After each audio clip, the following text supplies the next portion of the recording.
আপনাদেরকে একটা ঘটনা শোনাবো যে আসলে দেখেন কাজে লজ্জা নাই, লজ্জা হলো অলসতায়।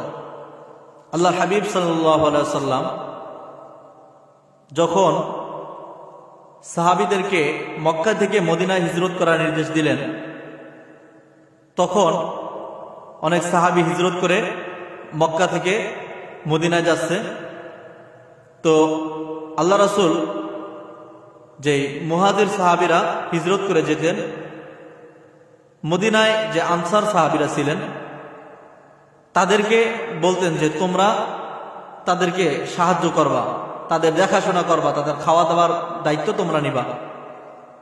তো হিজরত করলেন আব্দুর রহমান ইবনে আউফ, মুহাজির সাহাবী, আর মদিনায় আনসার সাহাবী হলেন সাদ ইবনে রবি। আল্লাহ রাসূল সাদ ইবনে রবিকে ডাক দিয়ে বললেন, হে সাদ, আব্দুর রহমান ইবনে আউফ আজকে থেকে তোমার ভাই। আব্দুর রহমান ইবনে আউফের খাবার দাবারের দায়িত্ব, তার থাকার ব্যবস্থা তুমি করবে। অর্থাৎ একটা ভাইয়ের জন্য তোমার যা যা করার দায়িত্ব, ঠিক আব্দুর রহমান ইবনে আউফের জন্য তুমি তাই তাই করবে। আব্দুর রহমান ইবনে আউফ চলে গেলেন আনসার সাহাবী সাদ ইবনে রবির সাথে। সাদ ইবনে রবি তাকে ঘরে নিয়ে বলতেছেন যে হে আমার ভাই আব্দুর রহমান, শোনো, তোমার কোনো খাবার দাবার নিয়ে, থাকার ব্যবস্থা নিয়ে টেনশন নাই, তুমি কোনো টেনশন করিও না, কারণ আমি হচ্ছি এই মদিনার ভিতরে সবচাইতে বড় ধনী। তো আজ থেকে তুমি আমার ভাই, অতএব আমার যত সম্পত্তি আছে, যত অর্থ সম্পদ, যত টাকা পয়সা আছে, তা দুই ভাগ করলাম, এক ভাগ আমার আর অর্ধেক তোমার। মানে দুই ভাই, তো দুই ভাই যদি ভাগ করে অর্ধেক অর্ধেক না।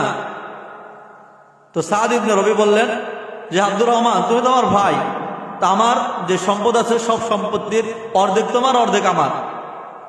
এরপরে বললেন যে হে আমার ভাই, এখন তুমি মক্কা থেকে চলে আসছো, তুমি যদি আবার বিবাহ করতে যাও, স্ত্রী খুঁজতে হবে, খুঁজতে খুঁজতে আবার এক ঝামেলা। তো আমার অনেকগুলো স্ত্রী আছে, তুমি দেখো কাকে তোমার পছন্দ হয়। যদি তাকেও তোমার পছন্দ হয় আর তুমিও যদি তাকে পছন্দ করো, প্রয়োজন আমি তাকে ডিভোর্স দিয়ে দিব, তুমি তাকে বিবাহ করে সুখে সংসার করবা। বলেন সুবহানাল্লাহ। আল্লাহর হাবিব বলছেন, স্ত্রী দিয়ে দিছেন, সম্পদ ভাগ করে অর্ধেক ভাইকে দিয়ে দিছেন।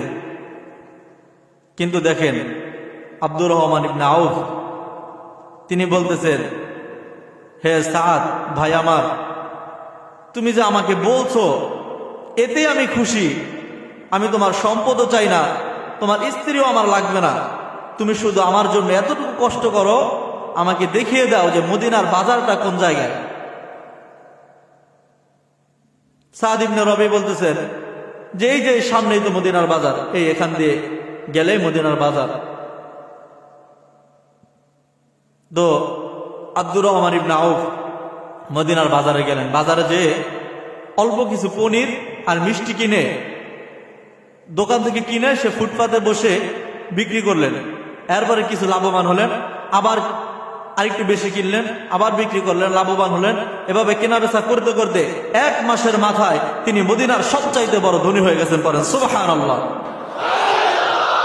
অথচ আমরা হলে কি করতাম, যে এতগুলো সম্পদ, স্ত্রী সব এমনিতেই দিয়ে দিতেছে, আমি কেন কাজ করব।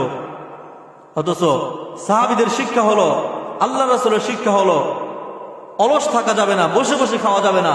যত প্রতিকূলতায় আসুক না কেন, সকল প্রতিকূলতাকে পেরিয়ে আমাদেরকে কাজ করে, পরিশ্রম করে আমাদের টাকা উপার্জন করতে হবে। শিক্ষা দিয়েছেন কে? এজন্য কাজে লজ্জা নাই, লজ্জা অলসতায়। আমরা অনেক সময় কাজ করতে আমরা লজ্জাবোধ করি, কাজকে ছোট মনে করি। ছোট বলতে কোনো কাজ নাই, ব্যবসা ছোট বলতে কোনো ব্যবসা নাই।